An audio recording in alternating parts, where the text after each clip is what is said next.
Habari za jioni mtazamaji wa Channel 10 Plus popote pale ulipo, ni matumaini yangu umeshinda salama. Nikukaribishe vyema kwenye taarifa yetu ya habari ya kutwa nzima leo kutoka hapa Channel 10 Plus. Msomaji wako ni mimi Fatma Hassan. Karibu. Hospitali ya Rufaa ya Kanda ya Kaskazini KCMC imeanza ujenzi wa taasisi ya moyo yenye lengo la kusogeza karibu huduma za matibabu ya magonjwa ya moyo kwa wananchi wa ukanda wa kaskazini na kupunguza rufaa za wagonjwa wanaopelekwa nje ya nchi kwa matibabu, ambapo ujenzi wa taasisi hiyo unatarajiwa kugharimu takribani shilingi bilioni 25. Taarifa zaidi na Dorcas Ramos. Akizungumza na waandishi wa habari jijini Dar es Salaam, mkurugenzi wa hospitali hiyo Profesa Gilead Masenga amesema KCMC kwa kushirikiana na taasisi ya Good Samaritan Foundation imefanikiwa kupata 90% ya fedha zinazohitajika kwa ajili ya mradi huo, ambapo amesema bado kuna upungufu wa 10% ya fedha hizo sawa na shilingi bilioni 2.7, na kusema kuwa hospitali hiyo inahitaji kuungwa mkono na wadau na Watanzania kwa ujumla ili kukamilisha ujenzi wa kituo hicho. Pamoja na uchunguzi, lakini tutatoa tiba zote, nikimaanisha tutatoa dawa, tutatoa tiba kwa kutumia mishipa ya damu ambayo tunaita catheter based treatment. Tutakuwa na cath labs kwa ajili ya kuchunguza matatizo ya moyo. Kwa upande wake, daktari bingwa wa magonjwa ya moyo kwa watoto katika hospitali hiyo Ronald Mbwasi amesema takwimu zinaonyesha kuwa kila mwaka takriban watoto 4,000 huzaliwa na matatizo ya moyo katika hospitali ya KCMC pekee. Hivyo kukamilika kwa ujenzi wa taasisi hiyo ya moyo katika ukanda huo kutasaidia kwa kiwango kikubwa kuboresha huduma za uchunguzi, matibabu na upasuaji wa magonjwa ya moyo, na hatimaye kupunguza vifo pamoja na gharama za kuwapeleka wagonjwa nje ya nchi. Katika hiki kituo cha moyo tunachotengeneza, tuna program nyingi tu ambazo zitakuwepo kwa ajili ya kuwafikia wananchi kwa vipimo. Alishaongelea kuhusu screening. Tukishapata 2.7 bilioni pale, hata tukishika mkono serikali tukiwaambia jamani, jengo hili Watanzania wanapata shida kwenye haya maeneo, tunaomba mtuwekee vifaa, wanaweza kutufikiria kwa namna moja au nyingine kutusaidia. Magonjwa ya moyo ni miongoni mwa sababu kuu za wagonjwa kulazwa katika hospitali ya KCMC, takwimu zikionyesha 14.4% ya wagonjwa hao ni wagonjwa wa moyo ambao hulazwa kwa wastani wa siku 9 hadi 10, na 38.5% ya wagonjwa wanaoruhusiwa hulazwa tena baada ya muda. Hivyo kiwango cha vifo kwa wagonjwa wa moyo ni takriban 18.3% ya vifo vyote vinavyotokea KCMC. Dorcas Ramos, Channel. Waziri Mkuu wa Jamhuri ya Muungano wa Tanzania Dr. Mwigulu Lameck Nchemba amesema serikali imejipanga kuimarisha mifumo ya ufuatiliaji na tathmini ili kuhakikisha kero za wananchi zinatatuliwa kwa haraka na kwa ufanisi badala ya kusubiri ziara za viongozi. Kutoka jijini Dodoma, mwandishi wetu Roda Simba ametuandalia taarifa ifuatayo. Waziri Mkuu amesema hayo bungeni jijini Dodoma wakati akijibu swali la mbunge wa Monduli Mheshimiwa Isaac Joseph aliyehoji kuhusu utatuzi wa kero za wananchi zinazokusanywa katika kipindi cha ziara kwa waziri mkuu. Mheshimiwa Waziri Mkuu, je, serikali ina mkakati gani ya kuimarisha timu ya tathmini na ufuatiliaji ili kuharakisha na kupata majibu ya kero ya wananchi hawa kwa wakati, hususan wananchi wa vijijini? Niwahakikishie waheshimiwa wabunge na bunge lako tukufu kwamba usikilizaji huu wa kero haitakuwa jambo la ziara tu. Tumeimarisha utaratibu ambao sasa tutataka kila mwezi pawe na jedwali, mwananchi gani alifika katika ofisi ya serikali, alienda na hoja gani, na ile hoja imetekelezwaje katika ngazi ambayo mwananchi aliipeleka. Katika hatua nyingine, wabunge wameendelea kuchangia bajeti ya ofisi ya waziri mkuu katika mwaka wa fedha 2026-2027, ambapo mbunge wa Kisarawe Dr. Selemani Jafo amependekeza kuanzishwa mpango maalum wa kutoa ajira 50,000 kila mwaka kwa vijana. Mpango wangu mkubwa ni kwamba leo hii ukienda utakuta vijana wa bodaboda wote ni graduates, wengine wana masters. Lakini sio hivyo, wabunge hapa nyinyi wote, kila mtu katika familia yake ana ndugu ambaye hajapata ajira. Ni changamoto kubwa sana. Mwenyekiti, nataka nilisawishe bunge hili, tuje na mpango wa ajira kuanzia sasa tunapotengeneza swala zima la Vision 2025. Tuhakikishe tunakuja na program ya part-time employment kwa vijana wetu. Niombe serikali, lazima tuangalie upya nini ambacho tunaweza kuwasaidia wakina mama wanaofanya biashara ndogo ndogo, na hususan za kuuza mboga, za kuuza matunda. Hawa wamama wanaonekana kwamba mitaji yao ni midogo, lakini ndio maana hawapewi mikopo hii. Kutoka Dodoma, Roda Simba, Channel 10. Shukrani sana Roda Simba. Umoja wa Mataifa umetoa ripoti katika Baraza la Usalama la Umoja wa Mataifa inayoonyesha zaidi ya wafanyakazi 1000 wa mashirika ya misaada wameuawa kote duniani katika miaka mitatu iliyopita.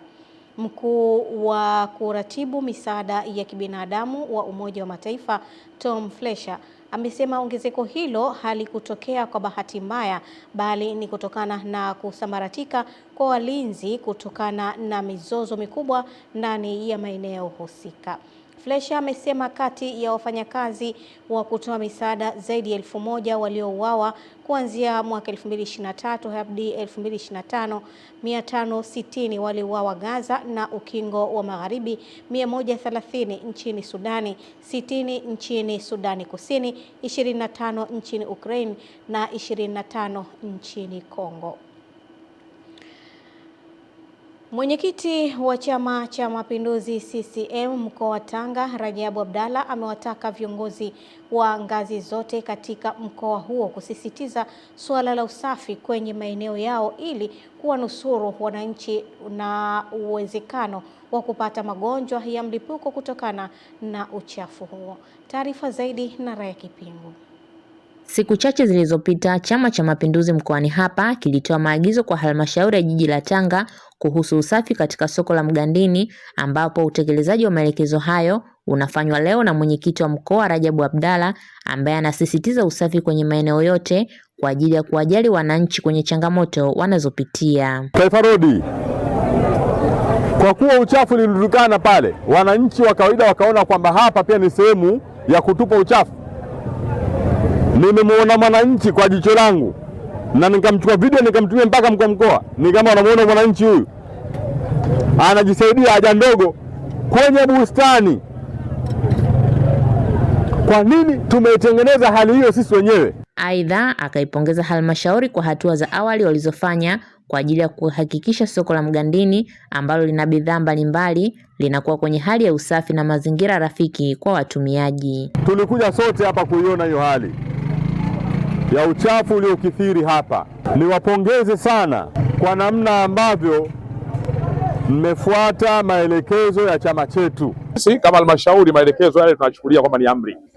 Kwa hiyo pamoja ni short notes, lakini tulijitahidi sana kufanya kazi kwa muda mfupi ili kufanikisha agizo la mheshimiwa mwenyekiti. Hali ya sasa kidogo inaleta uafadhali mazingira yetu, lakini kidogo bado hakuja kuwa sawa. Kutoka Tanga, Raya Kipingu, Channel 10.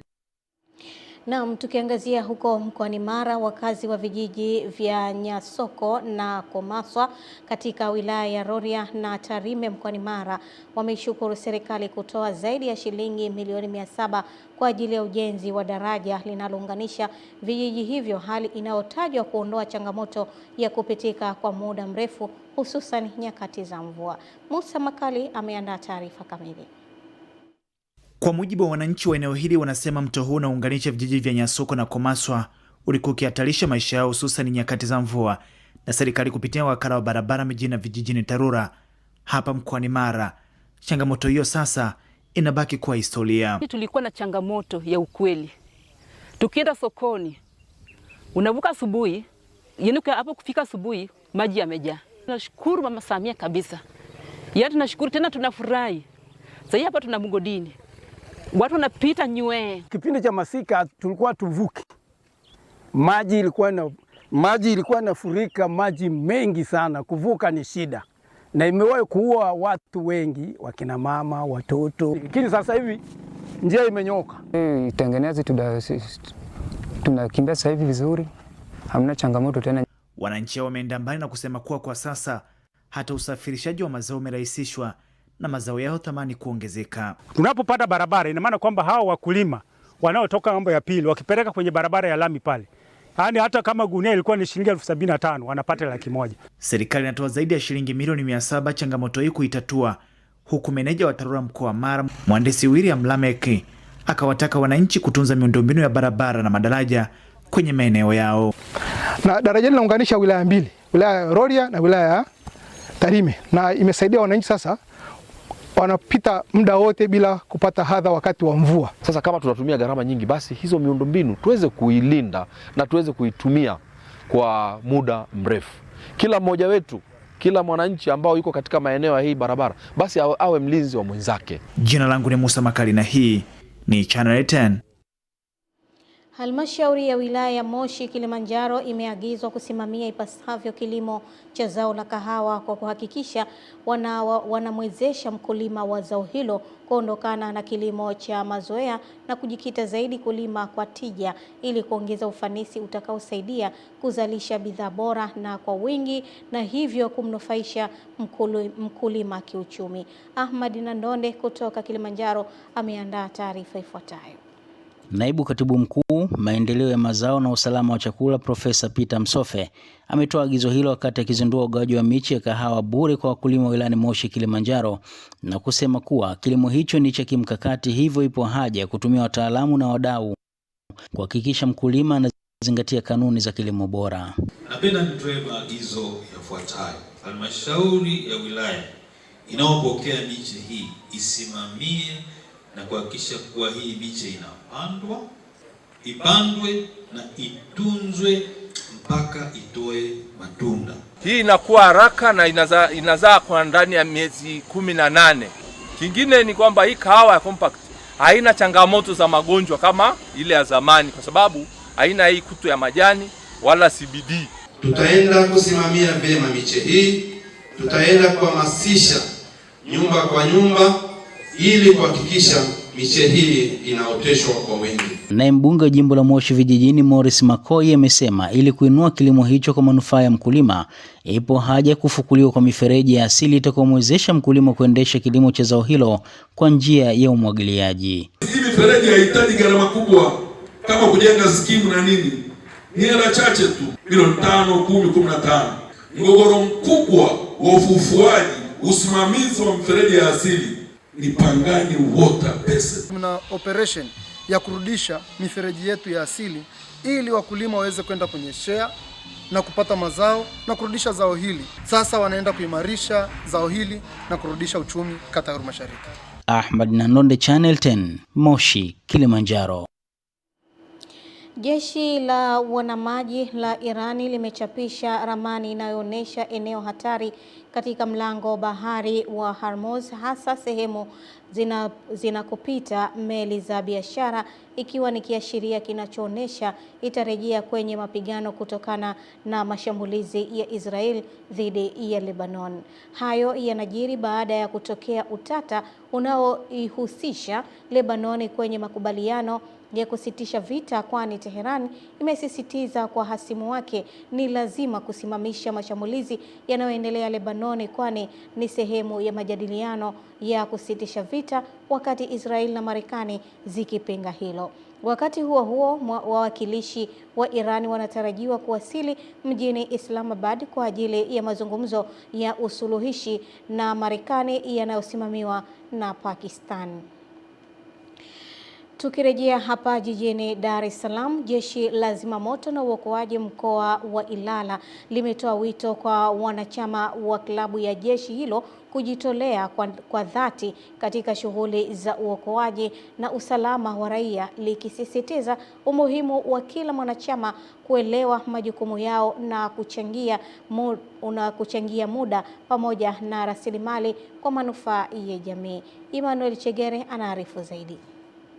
Akizungumza jijini Dar es Salaam wakati wa ziara ya wanachama kutoka Jumuiya ya Maridhiano na Amani JMAT idara ya vyuo vikuu, kamishna msaidizi mwandamizi Marcus Peter amesema ziara hiyo inalenga kuwajengea uwezo na uelewa wa shughuli za jeshi hilo, huku akibainisha kuwa ushiriki wao utaimarisha huduma za dharura nchini. Ili uwe klabu mwenye nguvu, active club, ni lazima kwanza ujue majukumu ya jeshi la zimamoto na uokoaji.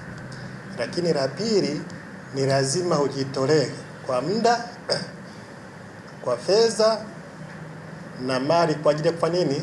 Kuwatumikia wananchi. Kwa upande wao, mkurugenzi wa idara ya vyuo vikuu JMAT Mohamed Nasoro pamoja na wanafunzi wamelishukuru jeshi hilo kwa kuwapa fursa hiyo na kuahidi kutoa ushirikiano.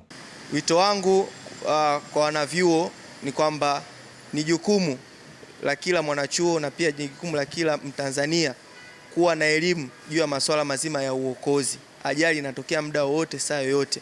Tunaweza tukawa mabalozi wazuri kutoka jeshi la uokoaji kwa kujitolea tu, kwa sababu ni majanga ambayo yanampata yoyote na muda wowote. Kwa hiyo nitoe kwa vijana tuje, kwa yoyote ambaye anapenda kuwa balozi wa jeshi la zimamoto na uokoaji. Kutoka Dar es Salaam, Emmanuel Chegere, Channel 10. Wadau wa usafirishaji nchini wamekuja na mfumo ujulikanao kama Driver Link unaotarajiwa kupunguza wizi wa mizigo kwa 40%. Utafiti uliofanyika katika nchi mbalimbali umegundua kuwa kumekuwa na upotevu wa mizigo inayoibiwa wakati wa kusafirishwa katika kipindi cha miaka miwili, inafikia thamani ya dola bilioni 4. Tupate taarifa kamili.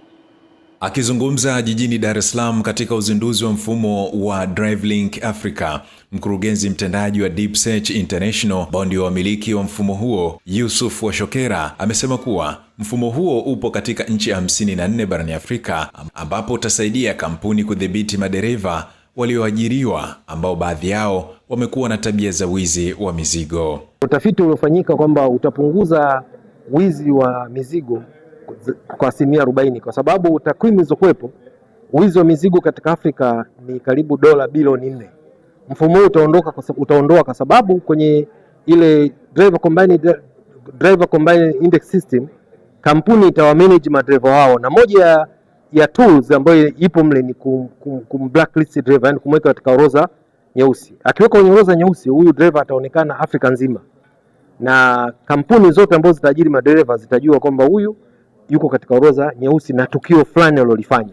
Mfumo huo pia utakuwa msaada kwa madereva nchini kung'amua nafasi za ajira ambazo zitatangazwa na kampuni mbalimbali barani Afrika.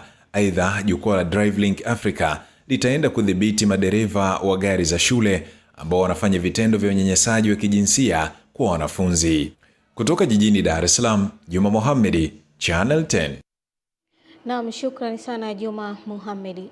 Jeshi la Nigeria limetangaza kuwaokoa waumini 31 waliotekwa nyara wakati wa sherehe za Pasaka katika kijiji cha Ariko katika jimbo la Kaduna kaskazini magharibi mwa Nigeria.